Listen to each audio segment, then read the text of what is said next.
to hear is true. The names have been changed to protect the innocent. Dragnet.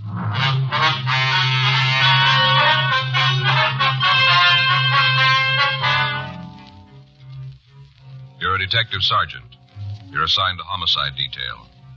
The body of an attractive woman has been found in a downtown office building, beaten to death with a piece of lead pipe. The killer has escaped into the city. Your job? Find him. It was Thursday, April 15th. It was warm in Los Angeles. We were working the day watch out of homicide detail. My partner's Frank Smith. The boss is Captain Lorman. My name's Friday. We just left the murder room, and it was 7:40 a.m. when we got to suite 718, the building manager's office. Miss Joyce? Yes. Are you men cops? Yes, ma'am. We understand you're the one who found the body, is that right? Oh, that's right. I found her. Oh, it was an awful thing. This is my partner, Frank Smith. My name's Friday. Wonder if you feel up to telling us exactly what happened. Oh, sure. It's just about the most terrible thing ever happened to me. There's something we can get you, ma'am. Oh, no, thanks. Janie brought me some hot coffee. Who's Janie? Janie Alquist. She works the first 3 floors. She brought me some hot coffee. I see. She was up here, and they let her bring it. All right, Miss Joyce. If you'd just tell us about it, please. Well, right from the beginning. You want to hear all about the whole thing? If you would, please. Well, I came on at 4, just like always. I punched in and came up to the 10th floor and started in. Got the things out of the closet on the 10th. Mm-hmm. Usually I start on the 7th. But now and then I like to do it a little different, and I start on 10 and work down. Yes, ma'am. What time was it when you found the body? Oh, just a few minutes ago. I guess about 7, right around in there. I only had 2 more offices to do, and I'd be finished. I just had 2 more when I got there. Yes, ma'am. You'd go ahead and tell us about finding the body. Oh, well, I unlocked the door, and I saw the light inside. I thought it was kind of funny, because usually it's dark. You mean in the office? Yes, and where Mrs. Fitzgerald's desk is, it's usually dark. Yes, ma'am. I thought it was kind of funny, like I said. But then I thought that maybe she was working. She does accounting, you know, woman accountant, and I thought she was working. Mm-hmm. So I knocked. I didn't just want to go right in if she was working, you know, disturb her. So I knocked. Mm-hmm. But she didn't answer. All right, go ahead, please. Well, I opened the door and went in. Right off, I was kind of sore about it. No excuse for a thing like that. No excuse at all. What do you mean? Well, didn't you see the place? Didn't you look? Yeah. Well, then you know what a mess it was. Papers all over the floor, and ashtrays spilled, all that mess, and I'm supposed to be through at 7:30. Well, I'd never have made it. Never got through on time. And that's when I saw her behind the desk. Oh, it was an awful thing. There she was on the floor, dead. Yes, ma'am. There was no one else in the office? No. Just Mrs. Fitzgerald. She was on the floor behind the desk. What'd you do then? Oh, I screamed. Loud as I could. I wanted somebody to come up there right away. And that was the first time I ever saw anybody dead. Then I ran out of the office and went downstairs to get somebody to help. Just an awful thing. Oh, poor Mrs. Fitzgerald. Oh, she was so nice. All the time saying hello when she'd come in early and I'd still be working. Oh, I think about it and I just can't believe that it's true. I just can't hardly believe it. Did you see anyone on the floor while you were working? Just Mrs. Fitzgerald. No, ma'am. I mean, was there anybody in the halls of the building? Oh, no. No, not that I saw. There wasn't anybody. I'd have seen them if they was there, but they weren't. All right, Miss Joyce. We'll contact you tomorrow about a statement. Meantime, I'll leave you one of our cards here. If you think of anything we should know, we'd appreciate it if you give us a call. Oh, I sure will. Anything at all I think of, I'll call you. Can I go now? Yes, ma'am. I've Certainly. got to go home and take a hot bath and calm my nerves. Surely. Oh, it sure is going to be a shock to her husband. Of course, not that he'll mind too much. Beg your pardon? Her husband, you know, Mr. Fitzgerald. Yes, ma'am. What about him? Well, just that it isn't going to bother that one too much. Why do you say that? Oh, I shouldn't have said anything. Not a word. I shouldn't have told you. I'd get fired, sure. Well, if it's got anything to do with Miss Fitzgerald's death, maybe you better tell us, don't you think? Well, if you'll promise not to tell the supervisor. All right, go ahead. It gets dull just being in a big building by yourself, all alone at night when there isn't anybody around. It's pretty dull. Mm-hmm. Once in a while, not real often, but just once in a while, I kind of read some of the letters that people throw away, in the wastebasket. They don't want them anymore, so when it gets real dull, I read them. And I've read some in Mrs. Fitzgerald's office from her husband, Mr. Fitzgerald. Yeah. Seems like they've been having some kind of a big fight, going to court and all. I don't know what it's all about, but they've been fighting. And in the letters, he tells how she ought to leave him alone. I guess she's asking for a lot of alimony or something. That's what it sounded like to me. Some of the letters, the way he wrote to her, mean. Used to threaten her all the time. You saw these letters where he threatened her, did you? Yes. One, I guess it was about a week ago. He said in that if she tried to railroad the thing through, now that's what he said, railroad the thing through, he'd come up here and... Yes, go ahead. Well, that's all there is. I couldn't find the other piece of the letter where he said what he was going to do. See, she tore up the letters after she read them. All right, Miss Joyce, thank you very much. No, I hope I helped. Yes, ma'am, I certainly have. I sure wish I could have found that other piece of the letter. No way of knowing what it said. Yes, ma'am. You suppose he really meant it? I don't know. We'll ask him.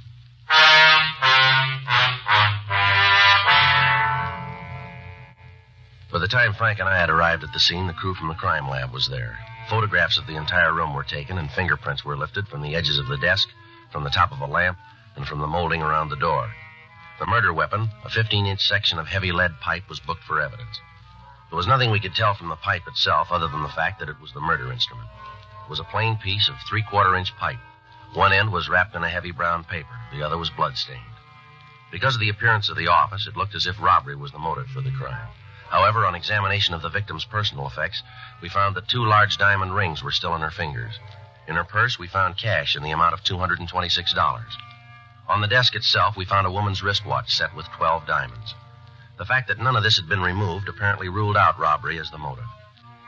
The other employees of the building were questioned, but they were unable to shed any light on a possible suspect. None of them had seen any unauthorized persons in the place after closing hours. People on the street in the immediate vicinity were questioned. The only lead we were able to come up with was that at approximately 7:02 a.m., a newsboy had seen a short, stocky man walk from the office building entrance. Other than the brief description of the man's build, the witness was unable to tell us anything. An immediate broadcast was gotten out on what information we had. From a telephone book in the victim's desk, we got an address for her husband, Oscar Fitzgerald. It was a men's club located in downtown Los Angeles. Frank and I drove over to talk to him. Come in. Thank you. Thank you very much. Sit down. I'll call for some coffee. You fellas want some? No, thanks. No, sir. You don't mind if I have some? No, you go right ahead. Room service, please. Kind of early for the cops to come calling, isn't it? Yes, sir, I guess it is. This is Mr. Fitzgerald, room 417. Would you please send up a pot of coffee? That's right. Oh, and send a large glass of orange juice, too, huh? Yeah, make sure it's cold. 417. Right. One thing I can't go is warm orange juice. Like a cigarette?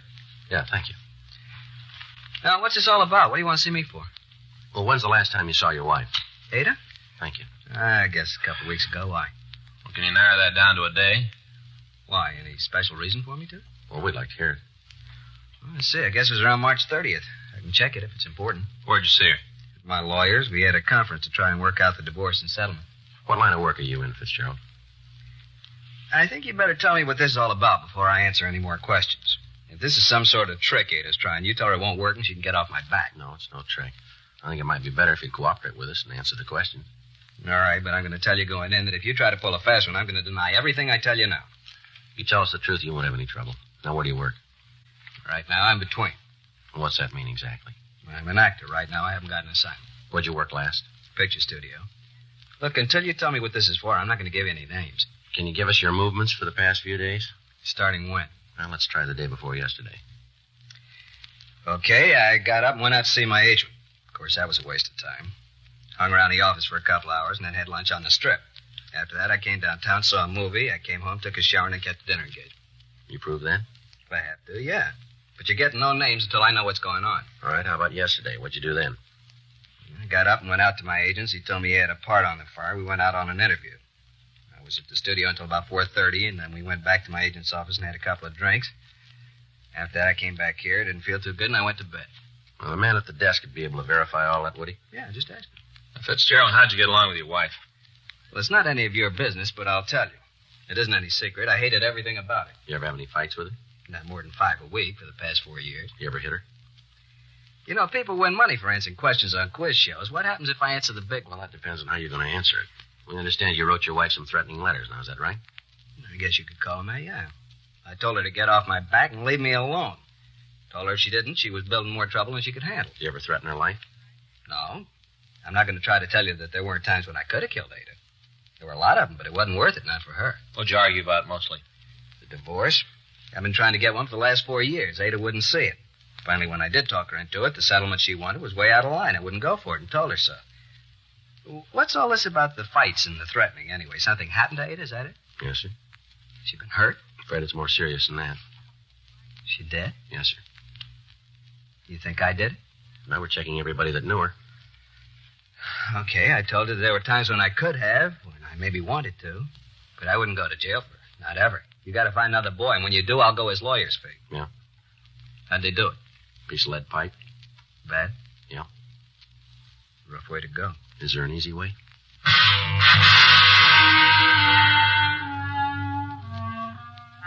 We made a preliminary search of the room, but we found nothing that would tie in the victim's husband, Oscar Fitzgerald, with the crime. We talked to the desk clerk, and he verified the man's story that he'd been in his apartment the evening of the killing. Fitzgerald made arrangements with us to attend the coroner's inquest, and Frank and I went back to the city hall. We checked with the crime lab on their investigation. Lieutenant Lee Jones told us that they'd been able to lift several partial fingerprints from the murder weapon, but that they were impossible to classify. He went on to say that the other prints that had been found at the scene were unusable as evidence, since it would be difficult to get enough points for identification. The other physical evidence taken from the office was of little use. A check had been made of the piece of pipe, but it was found to be of a common type and impossible to trace. Microphotographs had been made of the serrated edges, and these had been booked as evidence. We asked the stats office to make a run on the M.O. of the crime, and they told us that they would start through their files immediately. For the next 2 days, Frank and I talked to all of the friends and relatives of the victim, attempting to find a motive for the crime. From what we had to work on, the only plausible reason for the killing was either revenge or jealousy. None of Mrs. Fitzgerald's friends or business acquaintances were able to point out anyone with a strong enough reason to kill the woman. Monday, April 19th. Frank and I got back to the office after interviewing one of the victim's business competitors. Well, that's another one that didn't go anyplace. Yeah, seems like that's all we've been drawing on this one, doesn't it? Yeah, I'll check the book. All right. Anything come in from the stats office yet? No, said they'd have the rest of the run for us this afternoon. First punch didn't turn anything. I got it. Homicide, Friday. Yeah, Jack. Anything on him? Sure. We're no place now. Well, no, anything's got to be. You want to give me that address? All right. All right, we'll check it. Good. All right, Jack. Thanks again. Bye. It was Jack McCready. Says he talked to one of his informants this morning. Guy came up with a couple of good things, maybe. Yeah? One of them's about a guy in the Olympia bar at 4th and Kohler. Fellow's pretty drunk. Been doing a lot of talking down there. Something for us? Maybe. He's bragging about beating a woman to death with a piece of pipe.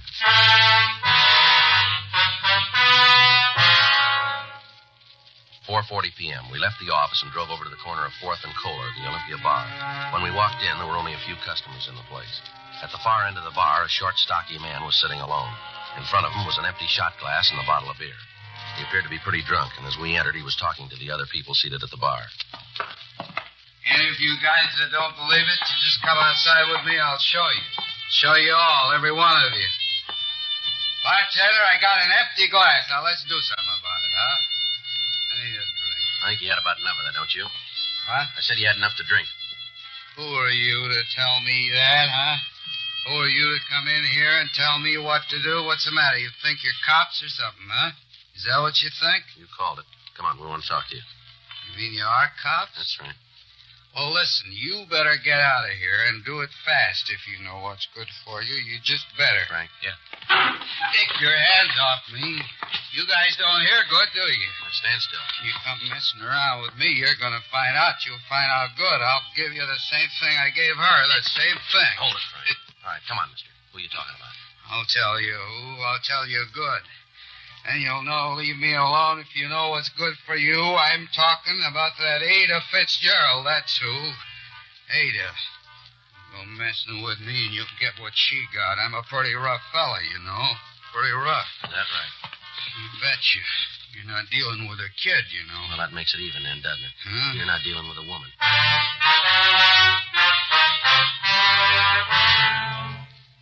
We took the suspect down to the homicide squad room. He identified himself as Carl Neely. He was handcuffed to a chair, and we ran his name through the record bureau. He had a long string of arrests for various charges, including attempted robbery, assault, and assault with intent to do great bodily harm. He'd never been convicted on a felony, but his record showed that he'd served 2 terms in the county jail for drunk charges and creating a public nuisance. While we were checking his record, the suspect passed out in an alcoholic stupor in the squad room. We contacted Sergeant Jack McCready and Officer Danny Galindo and asked them to make a search of the suspect's residence. In going over the place, they'd found a blood-stained shirt and a coat. The garments were packed in a cardboard box that had been hidden under the kitchen sink. They were brought downtown to us along with an empty envelope found in the apartment. It had been sent to the suspect, Neely, and the return address on the back indicated that the letter had been sent by the victim's husband, Oscar Fitzgerald. We waited for the suspect to come to enough for us to question him. Frank went out and brought back some hot coffee. We tried to get Neely to drink some of it. 8:40 p.m. It's hot. All right, come on, try some more.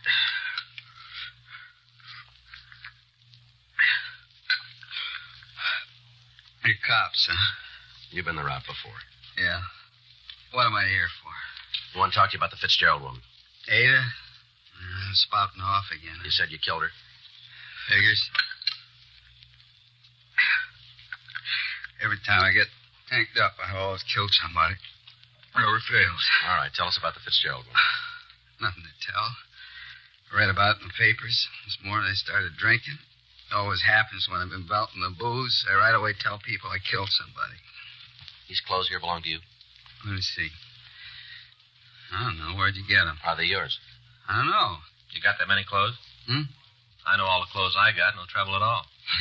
Maybe you don't dress as good as me. All right, come off it, Neely. You're in trouble. Big trouble here. You sat in the bar this morning, told everybody about how you'd beaten a woman to death. We find these clothes in your apartment, bloodstains all over them. Here's another thing, this envelope. Where'd you get this? Through the mail, like it says. You see the stamp? You know Oscar Fitzgerald? I don't get mail from strangers. Sure I know him. Is it a crime to get a letter now? What was in that envelope? I don't think that's none of your business. Well, we do. What kind of dealings have you got with Oscar Fitzgerald? You used to work for him? Doing what?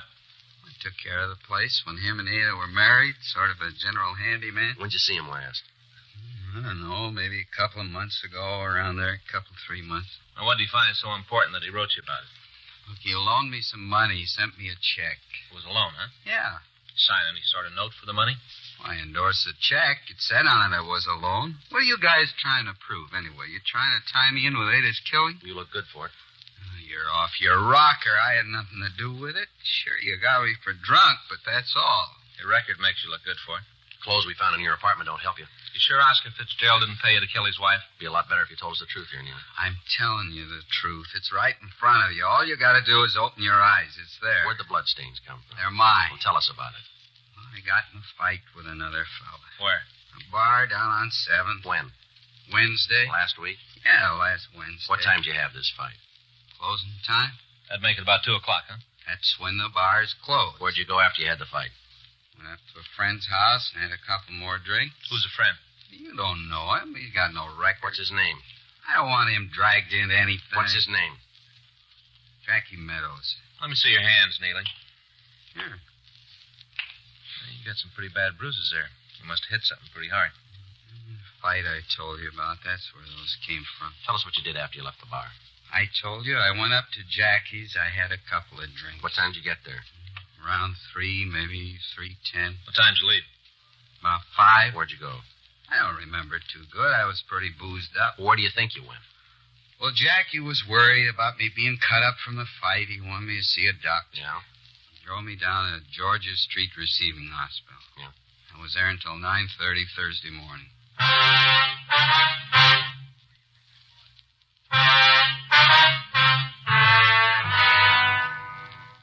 The call was put through to Dr. Hall at Georgia Street Receiving Hospital, asking if a patient was given emergency treatment on the morning of Thursday, April 15th. A search of the hospital records verified the story told to us by the suspect, Carl Neely.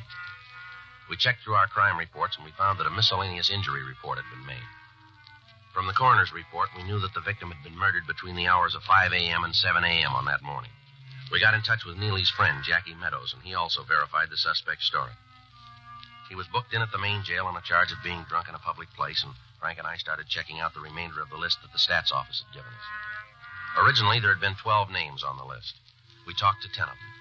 The 11th, a Norman Sitkin, had a record of burglary, attempted robbery, and assault with a deadly weapon. He'd been arrested and brought to trial on a charge of murder 3 years previously, but he'd been acquitted. The circumstances surrounding his arrest were the same as those in the Fitzgerald case. The main reason he'd been released a free man was the testimony of his mother, who had sworn that Sitkin had been home with her on the night of the killing. When we went out to his home, we found that he wasn't there.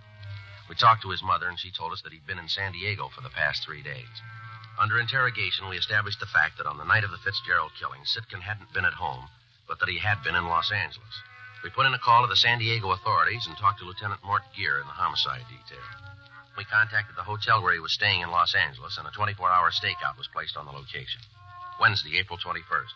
Frank and I got back from lunch.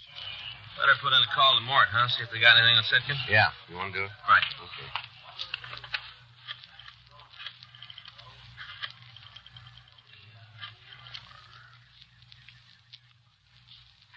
Hi, this is Frank Smith, robbery. Yeah, I'd like to put in a call to San Diego PD Homicide Bureau. Lieutenant Mort Gear. No, it's a homicide. Yeah, DR 132549. Yeah, that's the one. That's 3268? Huh? Well, 58. Right. Okay, Sam, thanks.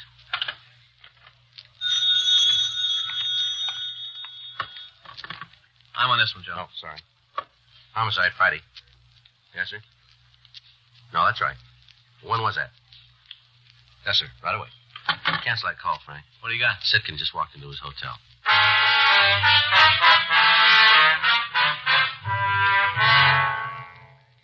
Frank and I left the office immediately and drove out to Sitkin's hotel.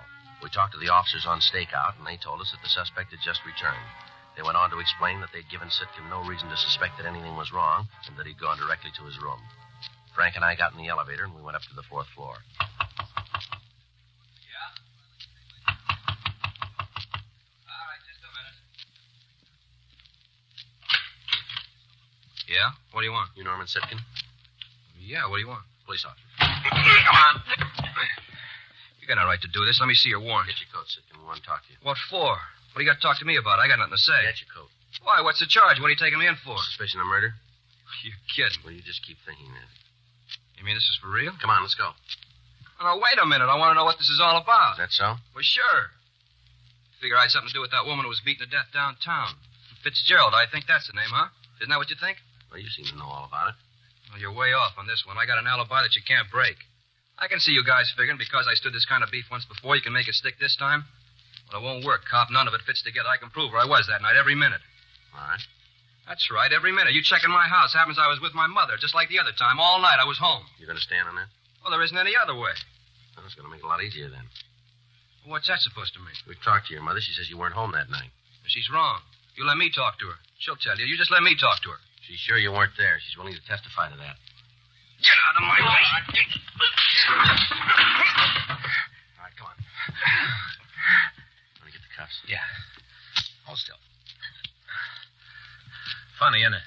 What's that? Well, looks like he might have been good on that first killing. One he was acquitted on. His mother might have lied on the stand. That's not going to make a lot of difference, is it? Huh? He's going to make up for it on this one.